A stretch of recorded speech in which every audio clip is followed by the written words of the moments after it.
চট্টগ্রাম নগরীর ফিরিঙ্গি বাজারের বস্তিতে ভয়াবহ অগ্নিকাণ্ডে ক্ষতিগ্রস্ত প্রতিটি পরিবারকে ৩,০০০ টাকা নগদ অর্থসহায়তা এবং পুরুষদের লুঙ্গি ও নারীদের শাড়ি দেওয়ার ঘোষণা দিয়েছেন চট্টগ্রাম সিটি কর্পোরেশনের মেয়র বীর মুক্তিযোদ্ধা মোহাম্মদ রেজাউল করিম চৌধুরী।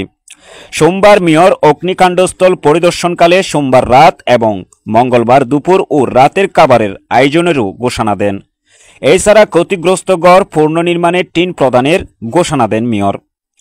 পরিদর্শনকালে মেয়র বলেন, অগ্নিকাণ্ডের কথা জানার সাথে সাথে ক্ষয়ক্ষতি কমাতে বিভিন্ন সংস্থার সাথে যোগাযোগ করে উদ্ধার কার্যক্রম ত্বরান্বিত করতে সমন্বয় করেছি।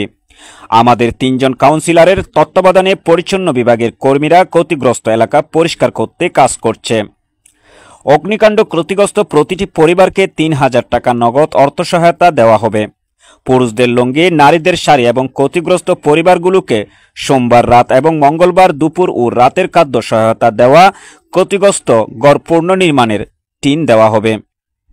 এ সময় কাউন্সিলর হাসান মুরাদ বিপ্লব, পুলক কাস্তগীর, বেগম লুৎফুন্নেছা দুবাস বেবি, প্রধান পরিচ্ছন্ন কর্মকর্তা কমান্ডার লতিফুল হক কাজমি সহ চট্টগ্রাম সিটি কর্পোরেশনের কর্মকর্তা কর্মচারীরা উপস্থিত ছিলেন।